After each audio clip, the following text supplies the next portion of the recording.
We're joined once again on Trading Nation by Jim Paulsen, Chief Investment Strategist at the Leuthold Group and a Vikings fan in mourning. Jim, we appreciate you braving the snow and braving the loss and joining us on Trading Nation. Thank you.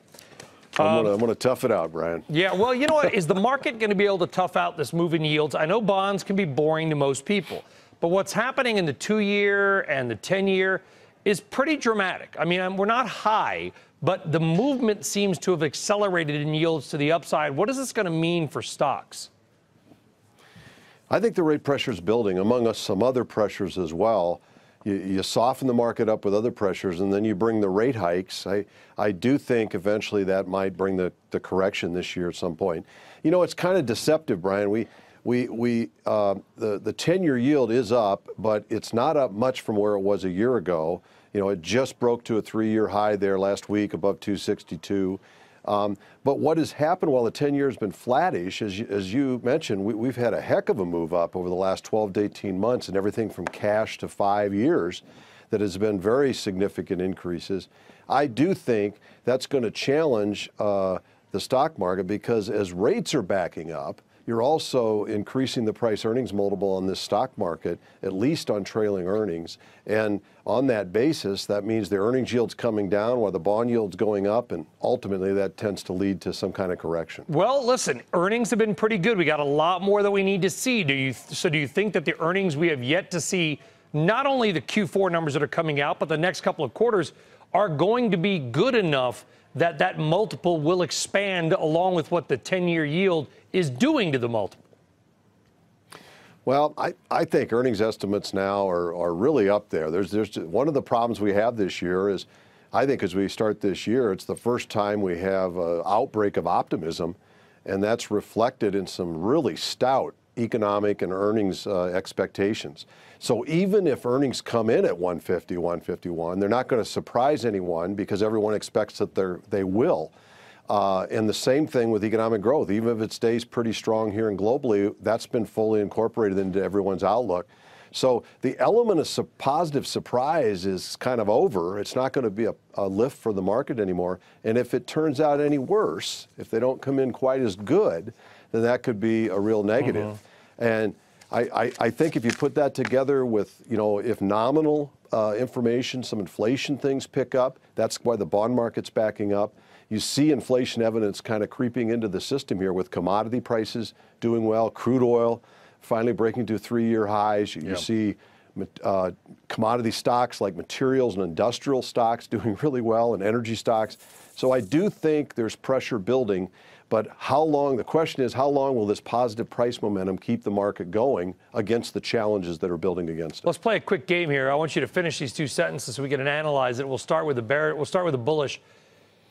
If you were a market bull, the strongest argument for a continuation of this bull market is what?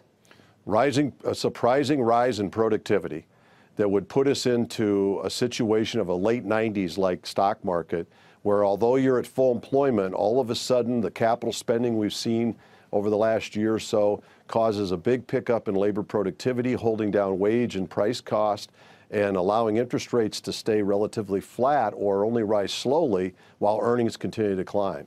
That's the nirvana situation.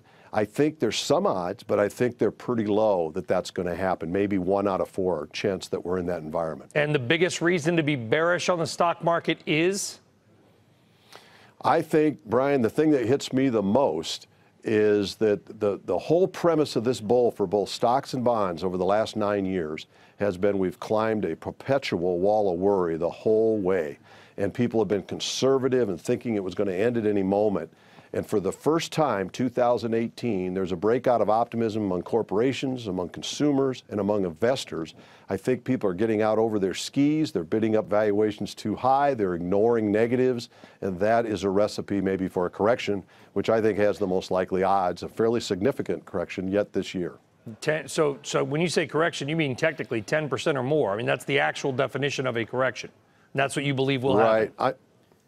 I think we will. I think if 10 to 15%, I guess I lean a little more towards 15%. Maybe we'll see 24 to 2,500 again on the S&P 500.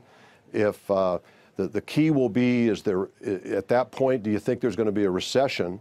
I kind of think there won't be much probability yet of recession, and therefore that could be a whale of a buying opportunity. But even if it goes higher from here, we might see that mid 2,500, 24 to 2,500 again, and so you might get an opportunity to buy in later. Jim Paulsen, we appreciate your views as always. Again, our apologies about the Vikings, but there's always next year. And there's always this year for the stock market. Jim, thank you very much. We appreciate that. Thanks there you go, folks. The bull case and the bear case. Watch those two things. Jim sees a big correction ahead. I'm Brian Sullivan. Thanks for joining us. We'll see you next time.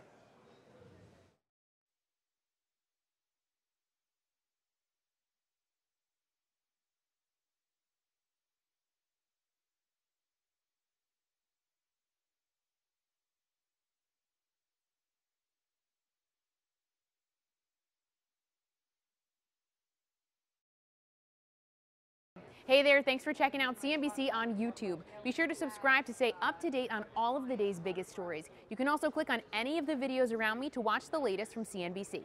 Thanks for watching.